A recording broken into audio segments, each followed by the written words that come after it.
जय श्री कृष्ण स्टूडेंट। आज की जो वीडियो है वो क्लास 8th की चैप्टर 7th की अ विजिट टू कैम्ब्रिज। इसमें जो लेखक है वो कैम्ब्रिज विश्वविद्यालय में घूमने के लिए जाता है। तब वो वहाँ स्टीफन हॉकिंस से मिलता है और उनसे क्या क्या बातें करता है। जो स्टीफन हॉकिंस है वो विकलांग है। तो स्टार्ट करते हैं हम वीडियो में समरी। तो जो समरी है उसको मैं आपको हिंदी में बता रही हूँ। लेखक जो है कैम्ब्रिज को ही इंग्लैंड मानता है, मतलब उस कैम्ब्रिज विश्वविद्यालय को इंग्लैंड मानता है। उसके लिए इसका ज़्यादा महत्व इसलिए है क्योंकि वह यही अपनी यात्रा के दौरान स्टीफन हॉकिंस से मिलता है। मतलब वो जो यात्रा कर रहा है उसके दौरान स्टीफन हॉकिंस से मिलता है। और स्टीफन हॉकिंस एक अपाहिज व्यक्ति है। न्यूटन का उत्तराधिकारी था क्योंकि विश्वविद्यालय में उसे न्यूटन की ही कुर्सी मिली हुई। जो स्टीफन हॉकिंस है उसको न्यूटन की कुर्सी, न्यूटन उसके फादर है और उन्हीं की कुर्सी उनको मिली हुई है। वह विलक्षण खगोलीय शास्त्री थे और उनकी पुस्तक a brief history of time, समय का संक्षिप्त इतिहास, उस समय की सर्वश्रेष्ठ और सर्वाधिक बिकने वाली पुस्तक थी जो स्टीफन हॉकिंस ने लिखी थी। तो हम स्टार्ट करते हैं। इसके आगे क्या होता है, वो उनके मिलने के लिए उनसे समय लेता है। तो यात्रा समाप्त हो चुकी है। लेखक ने हॉकिंस से मिलने का समय लेकर बिल्कुल ठीक समय पर वो उनके पास पहुंच जाता है। लेखक ने उनसे अनेक प्रश्न पूछे, मतलब लेखक उनसे बहुत सारी चीज़ें जानना चाहते थे। उन्होंने बहुत सारे प्रश्न पूछे और उन्होंने भी कंप्यूटर द्वारा एक आवाज़ में उनके उत्तर दिए। जैसे हम कंप्यूटर को कुछ भी क्वेश्चंस पूछते हैं या जिस तरह से हम क्वेश्चन डालते हैं वैसे ही हमको आंसर मिलता है, वैसे ही वो बराबर आंसर दे रहे थे।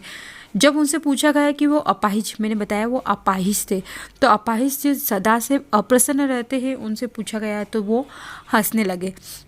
और जब लोग अपाहिज पर दया किया करते हैं तो उनको वो अच्छा नहीं लगता। नेक्स्ट अगला क्वेश्चन उनका था कि वस्तुतः लेखक ने हॉकिंस को परेशान किया। जो अगला क्वेश्चन था उसने उसको परेशान किया क्योंकि वो हॉकिंस के लिए लेखक एक सुंदरतम व्यक्ति था, जबकि लेखक के लिए हॉकिंस की झलक भयावह थी क्योंकि जो हॉकिंस था वो कंकाल होता है ना, कंकाल की तरह वो दिख रहा था उनको। लेखक ने अपाहिजों के लिए दुनिया की सुंदरतम वस्तु के बारे में पूछा तो जवाब नकारात्मक था। जब लेखक ने पूछा क्या दुनिया में उसे दया मिली तो हॉकिंस बिगड़ गया और अन्य लोगों की तरह लेखक भी हॉकिंस से काफ़ी प्रेरित था।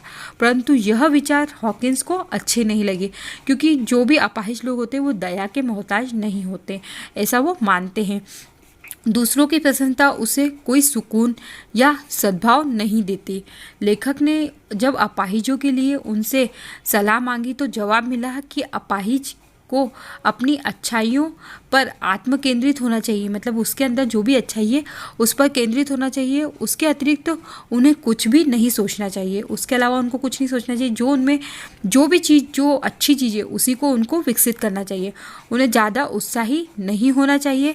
तत्पश्चात लेखक हॉकिंस का बगीचा देखते हैं और बगीचा देखने के बाद में निष्कर्षतः लेखक की यात्रा आनंदमयी और सफल रहती है। तो ये जो थी ये सिंपल सी स्टोरी थी आपकी।